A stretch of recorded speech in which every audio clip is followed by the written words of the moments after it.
राजनीति में आप नीतियों को बहुत ज़्यादा महत्व देते हैं। हाल ही में आपने एक और नीति डिक्लेयर करने की घोषणा की है, जिसमें आपने कहा है कि गरीबी को ख़त्म कर लोगों को मध्यम अमीर बनाया जाएगा। इसके पहले भी कई राजनीतिक जो दल रहे हैं, उनके लीडर्स रहे हैं, उन्होंने भी ये बात कही है कि गरीबी हटाएंगे, लेकिन हम 70-75 साल से देख रहे हैं कि देश में आज भी गरीबी ख़त्म नहीं हो रही है। आपकी जो पॉलिसी है वो किस तरह से गरीबी को ख़त्म करेगी और ये पॉलिसी किस तरह से वर्क करेगी? क्या आपका विज़न होगा इस पॉलिसी को लेकर? देखिए, मेरा ये मानना है स्पष्ट रूप से कि India is a rich country. India एक गरीब कंट्री नहीं है। India is a rich country with politicians having poverty of knowledge of economics and finance, and these politicians they are keeping the people poor and backward. यानी देश जो है वो, हमारा देश जो है, अगर हम नेचुरल वेल्थ के हिसाब से देखें, ह्यूमन वेल्थ के हिसाब से देखें, तो हमारा देश एक अमीर देश है। लेकिन हमारे जो पॉलिटिशियंस हैं उनको इकोनॉमिक्स और फिनेंस का जो है वो अंडरस्टैंडिंग नहीं है, और इसलिए वो देश की जनता को गरीब रख रहे हैं और बैकवर्ड रख रहे हैं। तो मेरे हिसाब से इंडिया में अगर हम ये नेचुरल वेल्थ और ह्यूमन वेल्थ और प्रोड्यूस्ड वेल्थ का अगर कैलकुलेशन करें तो कोई भी गरीब नहीं रह सकता।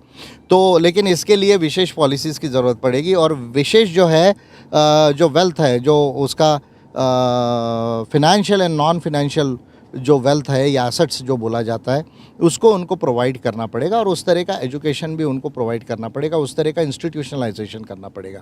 तो इसका मैंने एक बड़ा अच्छा कैलकुलेशन किया है, और वो कैलकुलेशन बड़ा रियलिस्टिक होगा। अभी सिर्फ मैं डेटा को कोरैबोरेट कर रहा हूँ, और 2024 की जो एपीआई की जो नीति रहेगी चुनाव की, उसमें ये रहेगा, और जनवरी 2024 से मैं इस पर बोलना चालू करूँगा, क्योंकि यदि अभी मैं बोल दूँ तो मैंने देखा है कि इनडायरेक्टली फिर दूसरे पॉलिटिकल पार्टी वाले मेरी नीतियों को चुरा चुके हैं कई बार। जैसे सिटीजन्स वोटर राइट को, या मैं यूनिवर्सल बेसिक इनकम को बोला, तो उसको जो है वो पार्शियल बेसिक इनकम जो है वो राहुल गांधी जी ने ये कर लिया था। केजरीवाल भी मेरी बहुत सारी बातें की। इवन बीजेपी ने जो अभी परिवार को यूनिट बनाया पानी देने के लिए, सिलेंडर देने के लिए, ये भी मेरी नीतियों में कहीं ना कहीं डिक्लेयर था।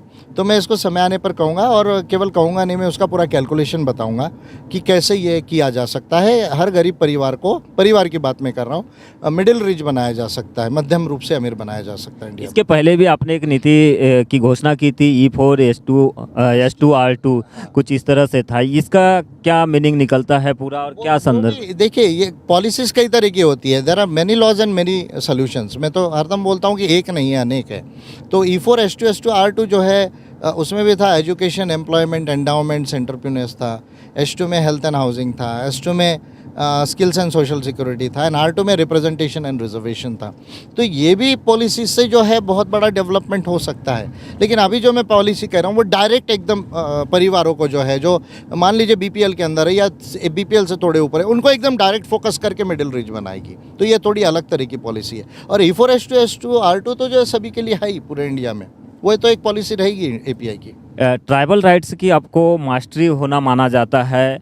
आपने लगभग 30 पिटीशंस किए हैं, और 6 महत्वपूर्ण बिल आपने पार्लियामेंट में न होते हुए, आपका MP MLA न होते हुए भी आपने पार्लियामेंट को दिए हैं। किस तरह के ये बिल है, अगर हम अपने दर्शकों को बताना चाहेंगे, इसका किस तरह से एक्सप्लेन करेंगे आप? यमलेश जी, 6 नहीं 16 है। 16 में 10 16 बिल होंगे सर। बिल है, 16 बिल है, 30 से ज़्यादा पिटिशंस है। 16 बिल में 10 बिल तो है, देखिए, चुनावी व्यवस्था को पूरी तरह प्रातिनिधिक बनाने के लिए।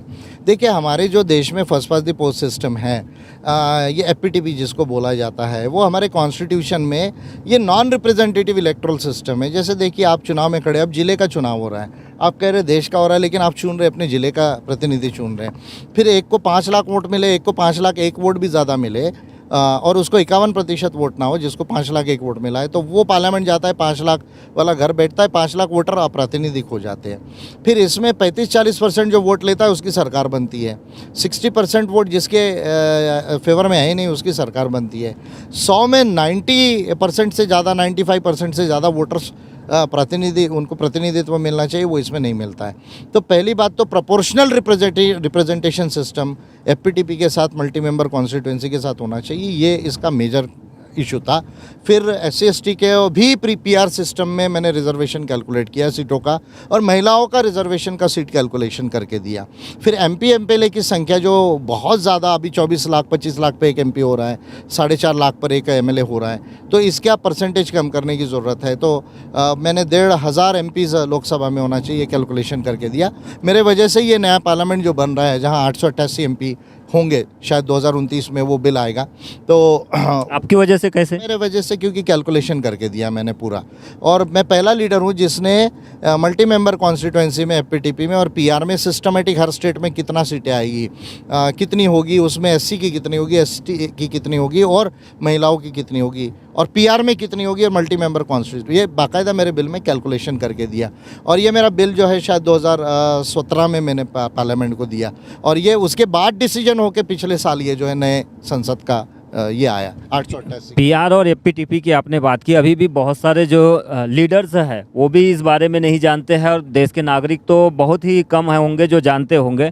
ऐसी स्थिति में अगर हम दुनिया के देशों से और भारत की चुनावी व्यवस्था के संदर्भ पर अगर हम बात करें, जो इलेक्ट्रल रिफॉर्म है, जो इलेक्ट्रल सिस्टम है भारत का, इसके ऊपर अगर हम दुनिया के देशों से कंपेरिजन करें तो किस तरह की व्यवस्था की ज़रूरत है देश में, क्या और दुनिया के देशों में क्या व्यवस्था है? देखिए, दुनिया में 102 देशों से ज़्यादा, यानी लगभग 55-60% देश जो है वो, जहाँ और पर्टिकुलरली जहाँ डेमोक्रेसी से, जहाँ डेमोक्रेसी नहीं है उसकी तो हम उतनी बात नहीं करेंगे, तो वहाँ सब जगह जो है आप देखेंगे कि मिक्स्ड इलेक्टोरल सिस्टम है और वो पीआर सिस्टम ज़्यादा है।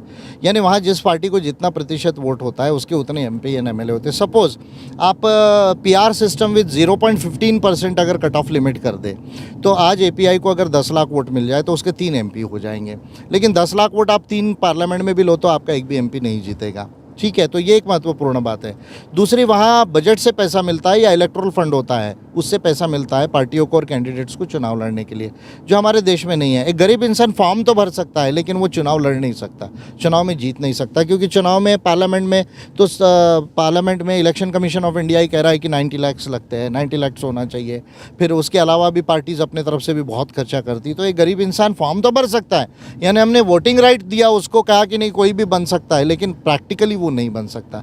फिर पार्टियों को कंपनीज जो डोनेशन देती है उस पर सीलिंग नहीं, पार्टियों के खर्चे पर सीलिंग नहीं, मीडिया किसको दिखाए नहीं दिखाए, कितना दिखाए, कैसा फेयर रिपोर्टिंग करे, इस पर कोई सीलिंग नहीं है। ईवीएम का एक बहुत बड़ा इशू है, ये आप जानते, बड़ा डिबेट में हुआ कि भाई 1.5 महीना 2 महीना चुनाव होते वो हमको चलता, लेकिन रिजल्ट 2 घंटों में चाहिए, तो ऐसा क्यों? तो ये जो सारी चीज़ें आप कहते बैलेट से नहीं करेंगे तो आप 50% भी पेपर ट्रेल नहीं गिनना चाहते, तो ये जो तमाम चीज़ें हैं इसके वजह से हमारे यहाँ हमने एक नागरिक को एक वोट तो दे दिया पर उसका मूल्य एक नहीं है। इलेक्टोरल सिस्टम उसको बर्बाद कर रहा है, और एफपीटीपी तो कॉन्स्टिट्यूशन में गलत ढंग से जो है संविधान सभा के अंदर में जब हो रहा था उस समय भी पीआर सिस्टम का कमरुद्दीन जो है, सैयद कमरुद्दीन जी ने ये किया था और उनको बाकी भी एमपी सपोर्ट कर रहे थे। उस समय बगैर रिसर्च किए बोल दिया कि नहीं चाहिए हमको, और जो कारण बोला वो सब गलत साबित हुए आज। आपने बजट से फंडिंग की बात की है, क्या आपको लगता नहीं कि भारत में ऐसी भी हम देख रहे हैं कि चुनाव में बहुत पैसा जो है बहुत खर्च किया जाता है? पिछले साल जो एडीआर की रिपोर्ट आई थी उसमें बीजेपी का 165 करोड़ के समथिंग का बताया गया था, कांग्रेस का 135 के आसपास का बताया गया था। इतना पैसा खर्च होता है, बजट से फंडिंग करने पर क्या सरकार के ऊपर में जो पैसे का कर्ज है वो बढ़ेगा नहीं? नहीं, बिल्कुल कम होगा। देखिए, एक पहली बात तो डेमोक्रेसी जो है वो तो डेमोक्रेसी का एक कीमत भी होती है। अब डेमोक्रेसी में जो है वो तो नागरिकों का इलेक्शन है ना, ये जब नागरिकों का इलेक्शन है तो टैक्स भी तो नागरिक ही देते हैं, तो और सरकार जो है फिर उसके ऊपर अगर कर्जा आती है तो सरकार भी तो बॉन्ड्स इशू करती है या करेंसी छापती है, नोट छापती है उसको डेब्ट को रिमूव करने के लिए। और मेरा ये मानना है कि अगर आप प्राइवेट फंडिंग को बंदी कर दे और पूरा इलेक्ट्रल फंडिंग जो है बजट से हो, या इलेक्ट्रल फंड जैसा मैंने कहा कि जिसको जो टैक्स देना में रिबेट चाहिए वो उसमें डोनेट कर ले और उसमें अच्छा खासा टैक्सेशन का उसको कंसेशन मिल जाए और बचा हुआ पैसा बजट से दे दे, तो एक्चुअली पैसा कम लगेगा चुनाव में। अब ये जो 30-40 हज़ार करोड़ लगता है लोकसभा में, और इक्वल उसका कैलकुलेशन स्टेट का अगर किया जाए तो दोनों लोकसभा और विधानसभा मिला लो तो आप पूरा 60-70-80 हज़ार करोड़ रुपए खर्चा कर रहे हो 5 सालों में, तो ये कम हो जाएगा। मेरे कैलकुलेशन मैंने किया था, अभी मैं एग्जैक्ट नहीं बता पाऊंगा, लेकिन 10,000 करोड़ में तो लोकसभा का चुनाव हो जाएगा, और अभी तो पिछले लोकसभा में 30,000 करोड़ से ज़्यादा खर्चा हुआ है। चुनाव में सुधार की बात कोई नहीं कर रहा है, लेकिन वोट देने के लिए ज़रूर बातें हो रही है, इलेक्शन कमीशन के माध्यम से हो या पार्टियों के माध्यम से। तो क्या आपको लगता है कि भारत के वाकई में चुनावी व्यवस्था में सुधार करने की ज़रूरत है, जिससे कि जो लोगों का, जिसको हम कहते हैं one man one vote, one man one value, वो साकार हो सके? जब तक चुनावी व्यवस्था भारत की प्रातिनिधिक और फेयर नहीं होगी, डेमोक्रेसी हमारे देश में सही मायने में साकार नहीं हो सकती। डेमोक्रेसी का मतलब मेजॉरिटी रूल नहीं होता है। Democracy is about making every vote representative, यानी हर वोट को रिप्रेजेंटेशन मिले, ये डेमोक्रेसी होता है। जब हर वोट का रिप्रेजेंटेशन होगा और उसमें मेजॉरिटी होगी तब जाके डेमोक्रेसी पूरी होगी. Democracy is also about discussion, dialogue and you say deliberation and decision. समझ रहे हैं आप. तो डेमोक्रेसी में केवल भाई मेरे पास सीट ज़्यादा आ गई तो मैं बन गया, तो वो राजा होता है, वो प्रतिनिधि नहीं होता. इसलिए तो अमित शाह कहते हैं ना, उनकी भाषा देखो, प्रचंड बहुमत मिलेगा. अरे प्रचंड बहुमत 35% में आपको, उनको मालूम है कि हमको 202 से ज़्यादा सीटें आएंगी, 250 आ जाएंगी, 2% 1% भी इधर हो, तो कहेंगे प्रचंड बहुमत मिलेगा. अरे अमित शाह जी, अगर प्रचंड बहुमत का मतलब होता है 100 में से 70% वोट लेना, वो मिल रहा है क्या बीजेपी को? नहीं मिल रहा है. पर भाषा ऐसी बोलेंगे क्यों? क्योंकि उनको मालूम है इलेक्ट्रल सिस्टम में वीकनेस है. और इलेक्ट्रल सिस्टम को अप्रातिनिधिक रखने में जो कॉन्स्टिट्यूशन में पहले एफपीटीपी गलत ढंग से आया, और उसके बाद फिर बाकी जो चीज़ें आनी चाहिए थी, वो यूरोप के अंदर में आप देखिए, आइडिया इंटरनेशनल का सबसे अच्छा रिसर्च है इसमें. फिर यूरोपियन, जिसको वेनिस कमीशन कहा जाता है, यूरोपियन कमीशन फॉर डेमोक्रेसी, उसने बहुत रिसर्च किया है इसमें. ऐसा नहीं है कि इसमें रिसर्च नहीं है. तो उन तमाम चीज़ों को लाना चाहिए था. पर हमारे यहाँ की पॉलिटिकल पार्टी, सिर्फ कम्युनिस्ट पार्टी को छोड़कर किसी का भी व्यू इस पर जो है वो क्लियर नहीं रहा है. अगर इंडिया में मैं नाम लेना चाहूँ, लेकिन कम्युनिस्ट पार्टी जब 67 एमपीज़ थे, तब उनको इसको पुश करना चाहिए था. अगर कांग्रेस की गवर्नमेंट नहीं लाती है तो वो बिल स्वयं उनको लाना चाहिए था पार्लियामेंट में. वो नहीं किया और गवर्नमेंट से सपोर्ट विड्रॉ कर दिया. तो मैं समझता हूँ कि उन्होंने भी हिपोक्रेसी की है कम्युनिस्ट पार्टी ने इस विषय के ऊपर में. पार्लियामेंट्री डेमोक्रेसी की बातें हो रही है, इलेक्टोरल रिफॉर्म की बातें हो रही है. संवैधानिक दायरे में रहते हुए हम ये चीज़ देख रहे हैं कि संसद की जो मर्यादा है वो लगातार तार तार हो रही है. विधानसभाओं में सवालों के जवाब नहीं दिए जा रहे हैं. यानी कि आपने जो कहा डिबेट, डिस्कशन और डेलिब्रेशन होना चाहिए, वो कहीं होते हुए नहीं आ रहा. और ये पिछले 10-12 सालों से और भी इसमें गिरावट आई है. इसके पीछे क्या कारण है? और इससे जो जनता का प्रतिनिधित्व करने का दावा करने वाले नेता है, जो नेता अपने आप को कहते हैं, लेकिन जहां से जन नेता बनते हैं पॉलिसी लेवल पर, जो पार्लियामेंट है या असेंबली है, वहां से ये साकार होते हुए नहीं दिखाई दे रहा है. इसके पीछे क्या मेजर कारण है और इसको लेकर आपकी क्या थिंकिंग है, आपकी क्या सोच है? देखिए, एक बात मैं हमेशा कहता हूँ, the quality of democracy depends upon the quality of the citizenship. The quality of the democracy depends upon the quality of the citizenship. यानी जिस तरह की नागरिकों की क्वालिटी होती है, उस तरह से जो है उनके लीडर्स की क्वालिटी होती है, प्रतिनिधियों की क्वालिटी होती है. तो एक तो मतलब आप मान रहे हैं कि भारत में जो नागरिकों की quality, civil society, civil life में हमारे यहाँ कमी है. देखिए, गाली गलौज, दंगा फसाद, करप्शन, ये जो मेरे आदमी को कॉन्ट्रैक्ट मिले उसको नहीं मिले, उसके लिए लड़ाई झगड़ा, धर्म जाति, ये सब जो बहुत बातें हैं, ये तो सोसाइटी के अंदर में भी बहुत चलता है. उसी तरह के लोग वो पॉलिटिशियन गेम प्ले करते हैं. लेकिन फिर भी मैं ये कहूँगा, मैं भी स्वयं 2024 में संसद में जाना चाह रहा हूँ कि आखिर आप, ठीक है सोसाइटी में कहीं ये वीकनेसेस हो, लेकिन जब आप एक रिप्रेजेंटेटिव बन रहे हैं तो आपकी ये जिम्मेदारी है, जब आप लॉ मेकर्स और पॉलिसी मेकर्स बन रहे हैं तो आपको भी अपना एक थिंकिंग और जो एक आपका जो कंडक्ट है उसको जो है वो डेवलप करना चाहिए. ये तो हर जनप्रतिनिधि का जो है एक दायित्व है, एक रोल है. हर पार्लियामेंट एमपी का और एमएलए का होना चाहिए. तो ये तो एक इशू है. लेकिन इसके साथ पार्लियामेंट के जो रूल्स है और जो असेंबली के रूल्स है उसमें भी कुछ वीकनेसेस है, उसमें भी बहुत अमेंडमेंट की ज़रूरत है. वो अगर होगा, ये होगा और वो भी होगा, और चुनावी व्यवस्था जब सुधर जाएगी तो इसमें आपको 70-80% जो है वो सुधार दिख जाएगा इंडिया में.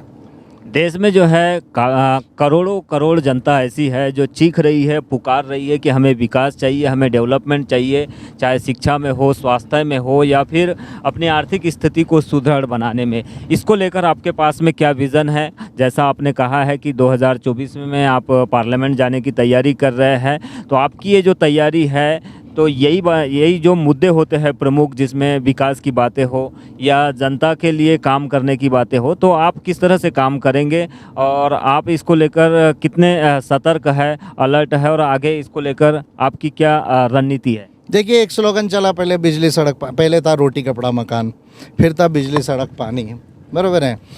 मैं इसमें एडिशन कर देता हूँ, ये दोनों स्लोगन थोड़े अभी पुराने हो गए, कमज़ोर हो गए. शिक्षा, स्वास्थ्य, रोजगार और संपत्ति.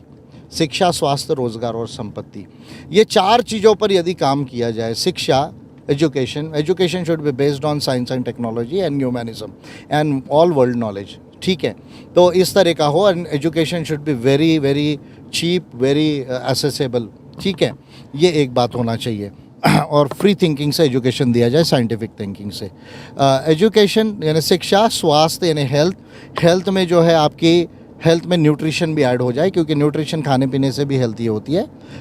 उसके साथ में शिक्षा, स्वास्थ्य, रोज़गार, एम्प्लॉयमेंट, और उसके साथ में मैं संपत्ति कह रहा हूँ। तो संपत्ति जब मैं कह रहा हूँ तो इसमें बिज़नेस है ना, तमाम तरह के गुड्स एंड सर्विसेज के बिज़नेस है, तमाम तरह का प्रोडक्शन है, तमाम तरह का सर्विसेज है। और जो लोग ये कर सकते हैं वो अच्छा है, जो नहीं कर सकते हैं उन लोगों के लिए भी हम वेल्थ कैसा दे डायरेक्टली उनको, डायरेक्ट वेल्थ दी जा सकती है, financial and non financial wealth, तो ये प्रोवाइड किया जाना चाहिए। शिक्षा, स्वास्थ्य, रोजगार, संपत्ति, ये 4 चीज़ों पर अगर फोकस करके अगर नीति कर लिए जाए ना, तो एपीआई जैसी गवर्नमेंट है तो मेरा ये दावा है 10 साल में इंडिया का पिक्चर चेंज होगा और 25 साल में एक पीढ़ी में हम अमेरिका, चाइना के बराबर आ